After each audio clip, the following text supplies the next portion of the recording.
Ayan guys, naka-ready na yung mga sangkap natin sa ating sauce, sa ating sweet and sour pork. Ayan na, igigisa na natin yung sibuyas. At ilalagay na rin natin yung red and green bell pepper. Ayan na siya guys. Igigisa natin konti ang ating bell peppers. Ayan. After nating magisa guys, ilalagay na rin natin yung pineapple. Ayan. Halu-haluan lang natin. Then ilagay na rin natin yung mixture na nagawa natin. Ayan siya guys. Hayaan lang natin kumulo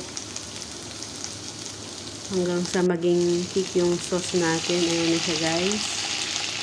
Ang ating sauce. Sweet and sour sauce. Ayan, lagay na rin natin ang ating pork. Ayan na siya guys. Napakasarap na ulam. Isa sa paborito ng mga alaga kung inuulam din nila. Gusto-gusto nilang lutuin ko. Ayan. Sweet and sour pork. Ayan.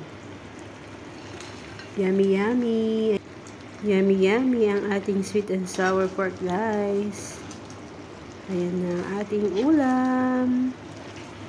Masarap na ulam. Done na ang ating sweet and sour pork guys. Yummy yummy. Ayan na siya. Done.